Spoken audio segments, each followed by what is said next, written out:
My question more isn't about what your answer is to me, and I just want to understand, I just want to really listen to you kind of ramble about it, but goal setting specifically. Well, here's the thing. As life comes to you, or in some cases it feels like when life comes at you, you have this natural synthesizing of it, which causes you to launch a rocket of desire. And in essence, at the very elementary understanding, that is setting a goal. In other words, I prefer that to this. So step one is all about that. And of course, the goal or the preference that you have established is becoming more, even beyond your comprehension, because it's very difficult in this goal setting, even in whatever evolved way of goal setting that anyone might mean. The thing about these intentions moving forward and law of attraction getting hold of them and responding, because when you ask, it is always given, is this law of attraction gathering of the cooperative components factor that we were talking about earlier, so that your goals are actually more all-inclusive of everything that you are and everything you want, even the intentions or goals, you might say, that you had coming into this physical experience. The becoming of this vortex of creation, it includes so much that none of you, if we pressed you to try to describe what's in there, actually could. Because it is so comprehensive and it is so big and it matters so much and it is about so many things. So what we are encouraging is, rather than goal setting in the traditional way that so many motivational speakers are talking about it, we want you to realize that you have already asked and that part's done. You've got enough in your vortex to keep you busy for 20 or 30 lifetimes. You've done that, and step two has taken place too, because source attention upon it has caused it to gestate until it is ready to come out and play with you. It's being revealed all the time. It's just ready for you to realize it. And so instead of goal setting, what we're talking about is receiving mode receiving. But what happens, now think about this. You're really going to like this. You've all got the sense, you have to have had it because we've said it 25 times already here today. So the stuff's in the vortex, it's gestating and it's ready for you. The only question is, are you in the receiving mode? Let's say you are. You meditated, or you were around somebody that was really feeling great, and doesn't matter, you're under the influence of something and you're tuned in, tapped in, turned on. So you are in the receiving mode. And then an idea occurs to you and you say, oh man, do I have a goal. But as it comes, suddenly you're wanting to write that down. But think how much happened before you began to receive it. If we can help you make the differentiation between step one and step three, then you'll understand goal setting in the way we mean it. Because really, you've been setting the goals, but your realization that you want it is usually when most people acknowledge that they've got a goal. A lot happened before then, and then bam, it's like the baby in the womb, not much to play with and not much to do about, really. It's all sort of taking care of itself, but then it's born. Now you've got a goal.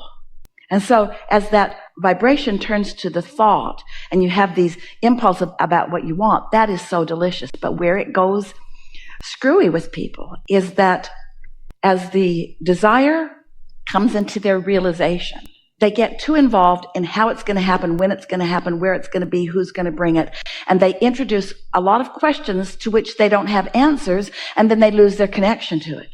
Where if they wouldn't do that, then it would continue to be. In other words, when you want it, it is. You just got to let it be. And there's something about what most people do with goal setting that puts them more in the dissatisfaction mode than in the satisfaction mode.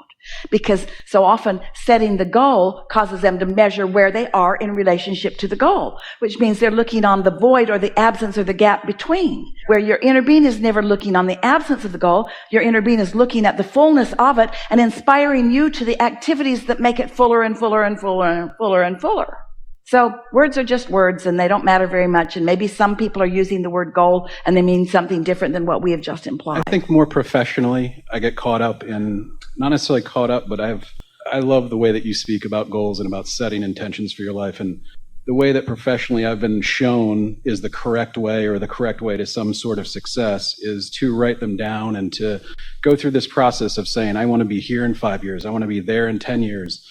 And that to me has always felt disruptive to coming into an alignment first and then just allowing it. So what I'm asking, is it really okay to just let myself be happy, forget the goals, and just go for it and let it happen?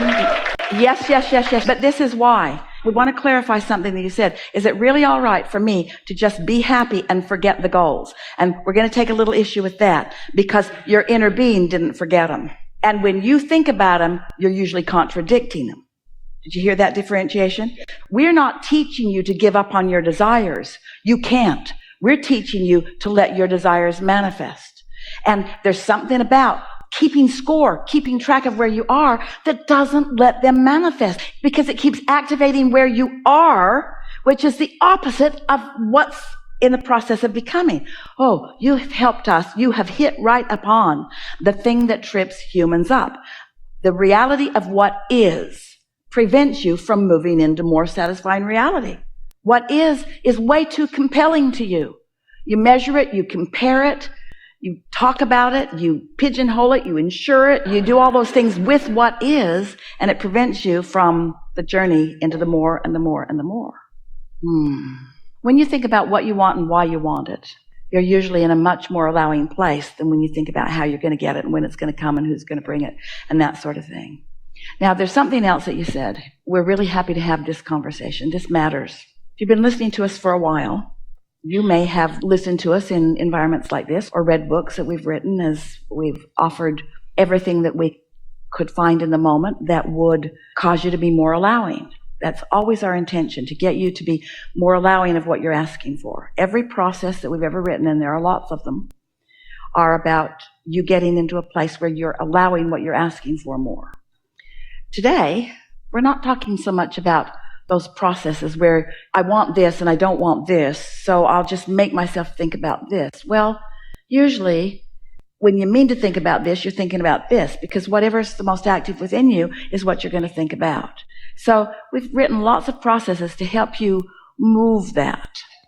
But there is a much easier way, which is quiet your mind, so that's not active, and then the only mind that is active is your inner being that already knows what you want and where you are in relationship to it and how to move toward it, step by step by step. Did you follow that?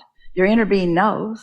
And so if your discontent thought isn't active, and it won't be when you're meditating, then you'll practice the vibration of what it is you want. And the more you practice the vibration of what you want, and the less you practice the vibration of its absence, then the more you allow more of what you want. It's just a natural product of the way the laws of the universe work.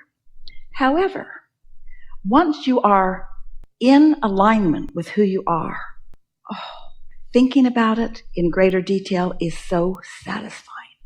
So our answer to your question is, if you are under the influence of your inner being and you are tuned in, tapped in, turned on, you can turn your attention toward those delicious ideas of what you want and when you want it, and all it will do is exhilarate you more, and you'll feel more and more and more satisfaction as you think about, in 5 years I'll be here, and in 10 years I'll be here, or whatever. If you're under the influence of what your inner being knows, then every bit of that will be delicious to you.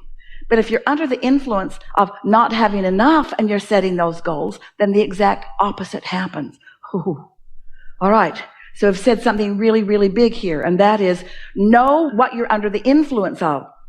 We have offered to Jerry and Esther, and they have found artists, and their publisher found magnificent artists, and we've created 6 card decks. We call them well-being cards. The publisher calls them affirmation cards.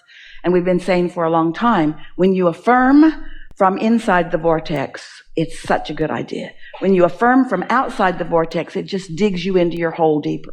For example, if you'd meditated or been making love or been in love or been swimming or been at the beach or whatever, so that you're under the influence of source energy, you're tuned in, tapped in, turned on, and you were to sit with any one of those decks, there's 6 different ones, and you were to just leaf through them and just sort of absorb with your eyes the beauty of the art, because the art is vibrationally accurate in every case, we made sure, and read the words, from your state of alignment, the momentum of your alignment would increase, and you would feel satisfaction becoming more and more and more and more and more, and more of what you are wanting regarding the subjects. These card decks are on different subjects of desire. Regarding the subject would come into your experience. But if you are feeling lackful about something and you decide you're going to use these cards, these vibrationally accurate, carefully created by source energy cards that are meant to take you from where you are to the heights of your satisfaction, if you sit with them in a needy place and look through them, they will annoy you. And you know that from your own goal-setting experience. Sometimes it's just annoying to even contemplate it. Well, that's because you're not under the influence of what you want. You're under the influence of where you stand in relationship to, and it's like pushing a noodle. You cannot get there from there.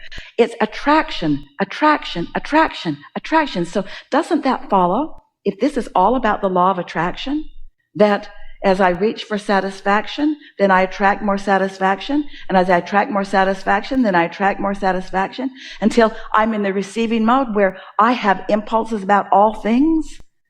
Goal setting, you can't help it. Life makes you ask. It just does.